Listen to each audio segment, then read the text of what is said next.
What's up, everyone? Today's video is about the top misconceptions about VA disability.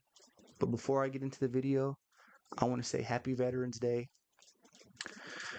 Thank you to all the veterans out there that had to lay their life on the line, that didn't know that we're going to come home at the end of the day, and they did that all for our freedom.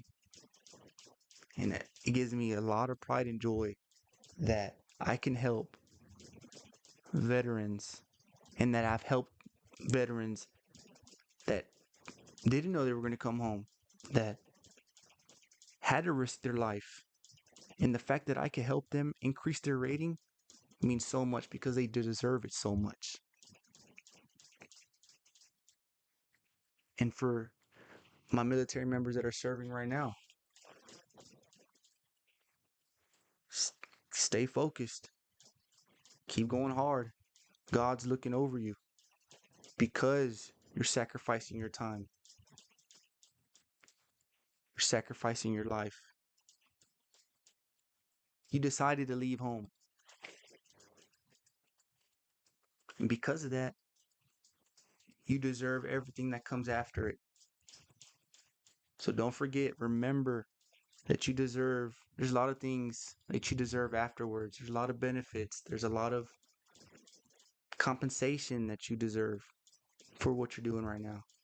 So if you're able to stay focused, keep your eye on the prize, it's going to be worth it in the end. And that's coming from me. When I was in the military, I hated it. It felt like I made the worst decision of my life. But now I'm here to tell you it's worth it. My life has changed because of it. Yes, it sucks right now, but it's worth it in the end. You have to go through some hardship in order to advance in life. So just remember that. There's an easy life. You could get your time back if you just focus and remember that's at the finish line. So, the first misconception, VA disability is only for veterans that are now handicapped or considered disabled. That's not true. So, I guess from the movies, in the name VA disability, people think that in order to receive a rating, you had to have been boots on the ground, you had to have lost a limb in combat, or, you know, a bomb went off and like crazy stuff like that. That's not the case. Those are just the movies, you know. Um, like look at me. I have 100% disability, and so yeah. Don't think that you have to have gone through battle, gone through actual gunfights, and no disrespect to anybody that's happened to. You know, anybody that's been disabled or now considered handicapped because of their service. No disrespect, but that's what a lot of military members believe, that they don't think they deserve a rating because they didn't see none of that. They didn't experience anything like that. That's not the case. Um, second rating. The second misconception: getting a VA disability rating will prevent me from getting a job. Not true. So I'll give you what it means to receive a 100% rating. A veteran with a 100% rating have a condition or multiple conditions that make it almost impossible for them to work and greatly affect all aspects of life. Keyword, almost impossible. So don't think because you're getting a rating you're not going to be able to get a job, because the job is you're going to have to tell your job that you're considered disabled. That's not true. And I'll give an example. And a lot of veterans don't know this, that you're entitled to unemployment when you separate from the military. And when you go to apply for unemployment, it's going to ask you, do you receive a VA rating? And firsthand experience, I, I put yes, I receive 100%. And I was still entitled to unemployment because I'm still capable of working a job. It might be hard for me because of my conditions, but I still can work.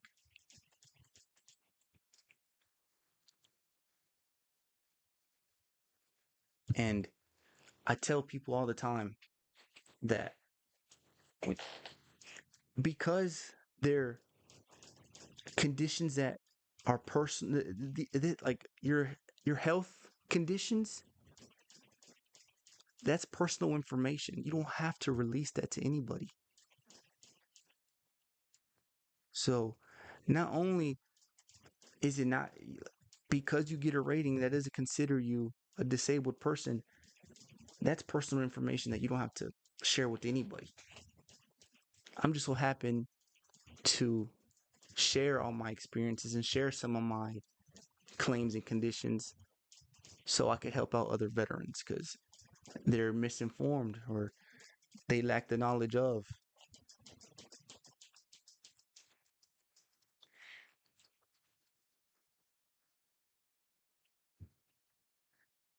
And a lot of veterans think that it's too complicated or not worth their effort. It's not true. It's honestly really easy to submit a claim. But like most people, I thought the same thing. I thought it was too hard. I thought I was going to have to call every military base that I've been to, every military hospital that I've been to, and get all my records. But that's not the case.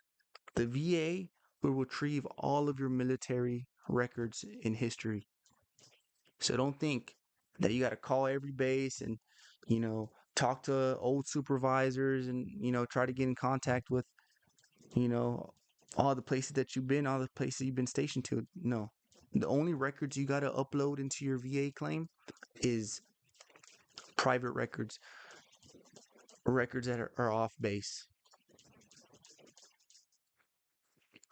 And another misconception, my service isn't worthy of any compensation. Not true.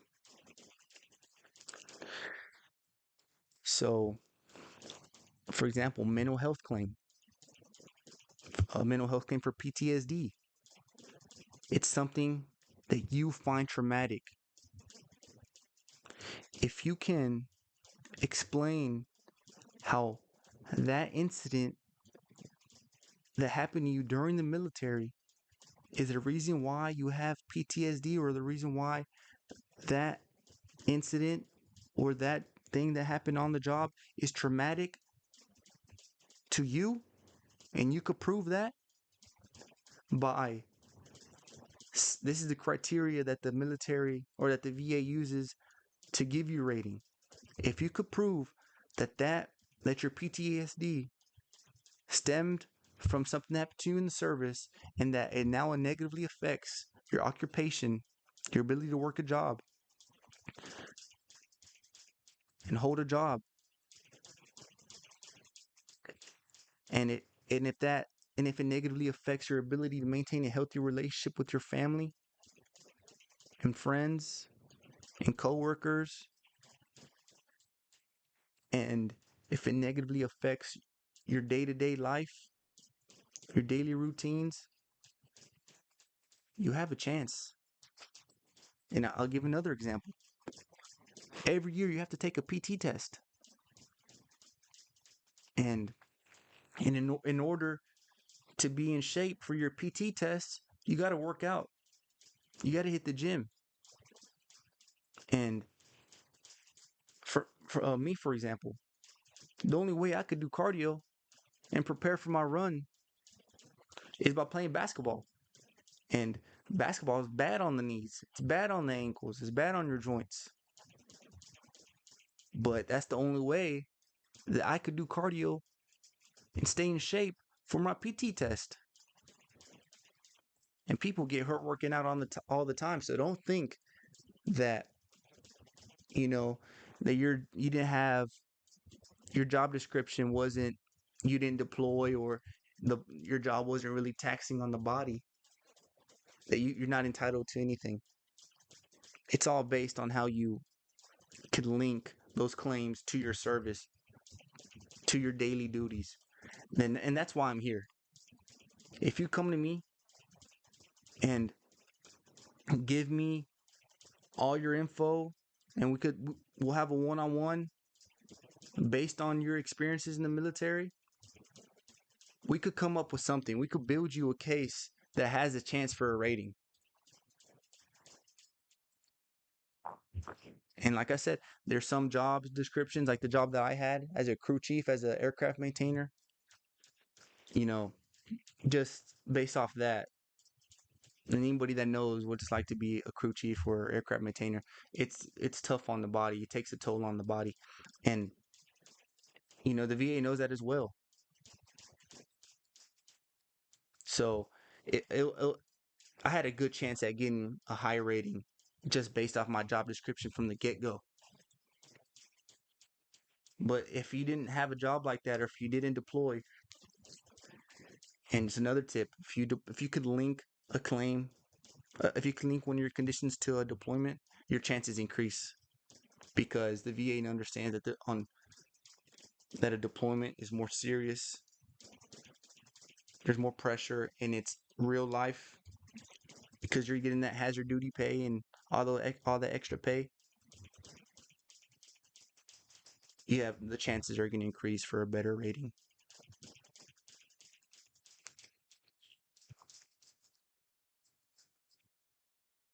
And I give this example all the time.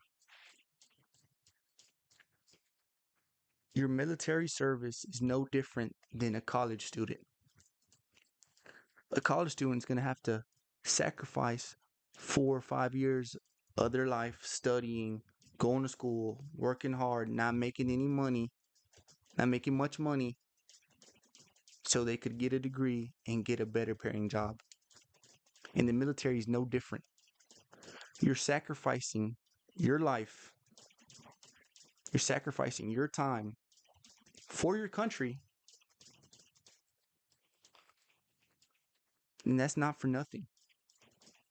You deserve something after that. And the government has a lot of money put aside for the VA.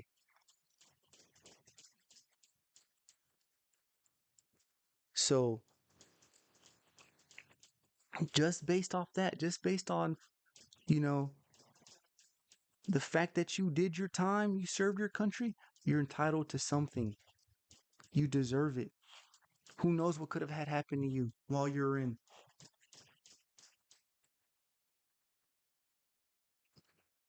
And I'll give an example. I had a flying crew chief come to me, and he was deployed during Iraqi freedom. And he came to me and said that he gave me a story, and it went like this. So he was a flying crew chief, so he was on an aircraft, and he was on comm with the air crew, with the pilots, and he could overhear, like, because he could hear them talking, and he could hear like the concern and the nervousness and the panic in their voice, and it got him scared because he could hear it firsthand. And turns out a rocket had fired at their aircraft, and the pilots had to deploy flares.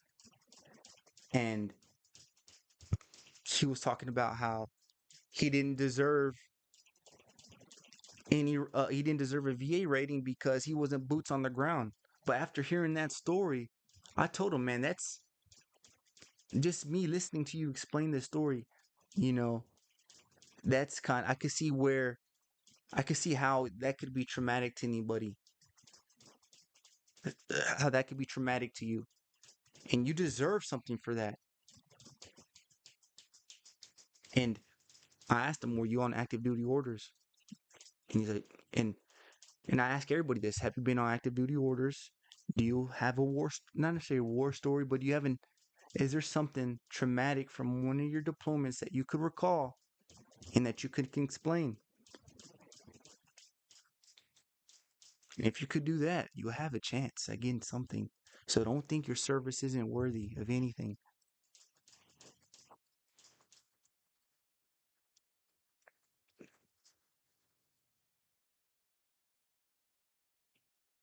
And and like I said, it's worth it at the end of the day to put a claim in, even if you didn't work um a real taxing job or you had an office job. You could come up with something that, and if you're able to explain yourself, and if you're able to link it to the criteria, if you're able to explain how it negatively affects the criteria that the VA already has in place. So, like I said, if it negatively affects your occupation, your relationships, and your daily routines, you have a chance at something. And if you could, like I said, if you can link, it's got to be stemmed from your daily duties. You had to been actively doing your military service, your military duties, in order to receive a rating. And and if you get diagnosed by a doctor, by a physician that says you have this condition, the VA can't deny that. It's on paper that you have this condition. And if you get diagnosed during the span of your enlistment, there's no denying that that happened to you during your military service. So the only thing you got to do then is upload that document and explain when and where that happened. So on this day or during the deployment, during these months, this happened to me. And because of that, I have this condition now. Or if we weren't on the deployment, during work, this day, this happened to me. And because of that, I have this condition. If you could do that, you have a chance. And if you get a doctor's diagnosis, you have a chance. And even if you've already been out the military a few years, yes, it's harder to prove that diagnosis, and prove that the reason why you have this condition was from the military because it's been so far out. Um, you can still build a case. You can still explain yourself, and you you shouldn't. You should at least try because you have a chance and at getting something if you're able to explain yourself, and if the when you go into that CMP exam and you have that one-on-one with the evaluator, and if that person believes what you're saying, you got a good chance at that rating. If you're able to explain that your condition stemmed from the military, from your service, you got a chance. But there's ways that I can help you maximize those chances to get those maximum ratings. So if you get diagnosed while during your enlistment, if you can link your claim to something that happened to you during your deployment, it's going to increase. If you're able to get a doctor's diagnosis,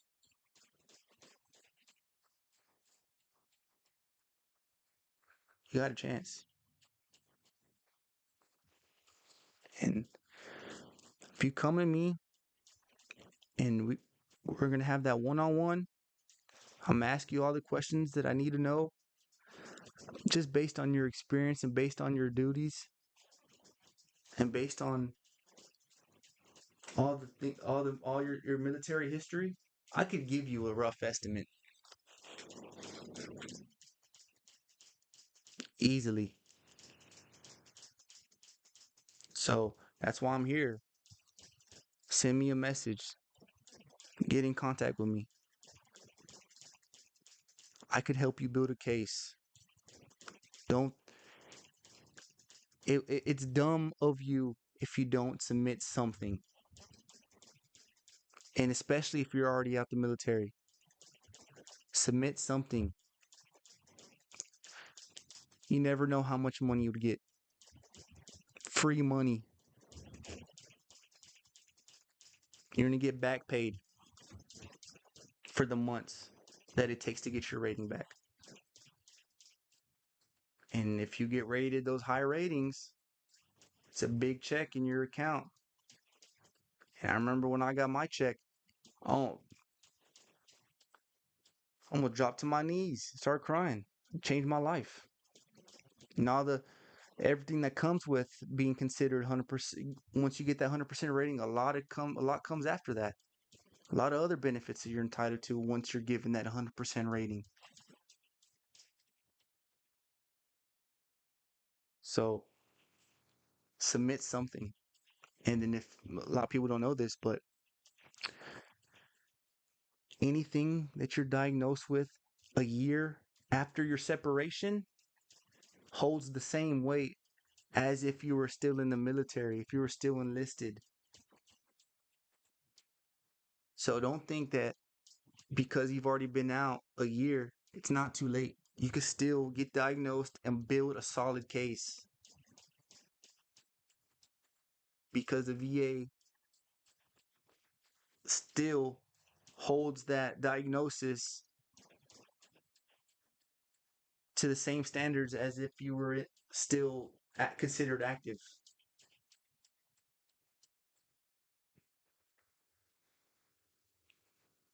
But get in contact with me if you have any questions. I'm here to help. This is why I'm doing this because I know how much it changed my life and it could definitely change yours.